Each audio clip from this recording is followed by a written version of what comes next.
সে অনেকদিন আগের কথা। একটা পুকুরের ধারে লম্বা নারকেল গাছে থাকতো একটা বুড়ো সারস।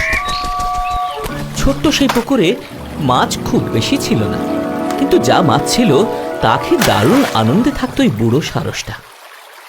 ওই পুকুর আর নারকেল গাছ নিয়ে সারসের মনে ছিল খুব অহংকার। অন্য সারসেরাও যদি এখানে আসতো তাহলে বুঝতে পারতো আমি কত ভাগ্যবান। একদিন আকাশ দিয়ে এক ঝাঁক সারসকে উড়ে যেতে দেখলো সে। আরে আরে দাঁড়াও ভাই, নিচে নেমে এসো তোমরা। আরে কোথায় উড়ে যাচ্ছ? দাঁড়াও, নিচে নেমে এসো।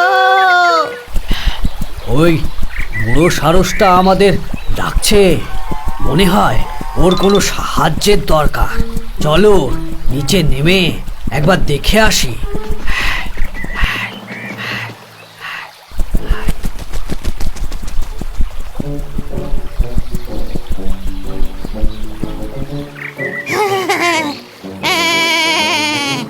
এসো এসো, তোমরা আমার কথায় নেমে আসায় আমি খুব খুশি হয়েছি।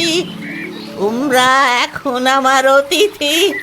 এই নারকেল গাছে থাকবে আর মনের সুখে পুকুর থেকে মাছ নিয়ে খাবে। অনেক ধন্যবাদ, কিন্তু আমাদের দলটা অনেক বড়। সবাই মিলে মাছ খেতে থাকলে আপনার খাবারে টান পড়ে যাবে।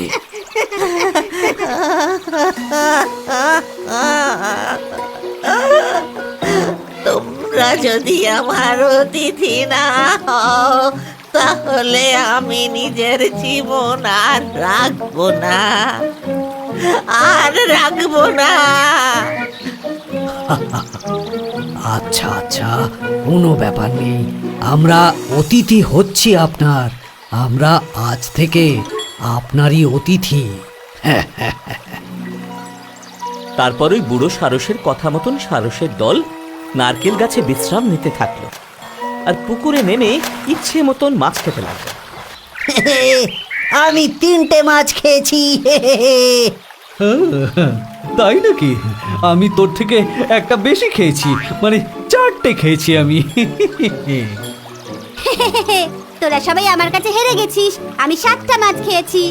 এইভাবে সারসরা মাছ খেতে খেতেই পুকুরের সব মাছ শেষ হয়ে গেল। এবার কি হবে? অতিথি সারসদের বিকেলে কি খেতে দেব? আর আমি বা কি খাবো ওরা চলে গেলে?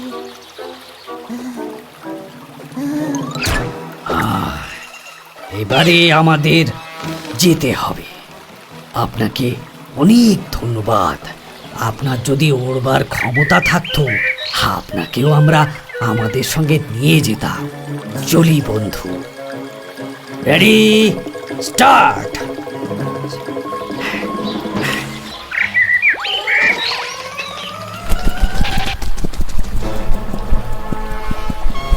সারসের দল উঠতে উঠতে চলে গেল সেই বুড়ো সারসকে ফেলে।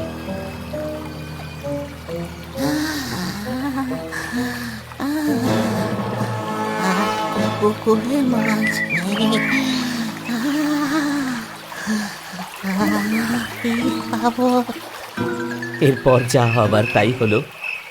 কদিনের মধ্যেই না খেতে পেয়ে মারা গেল বুড়ো সারসটা।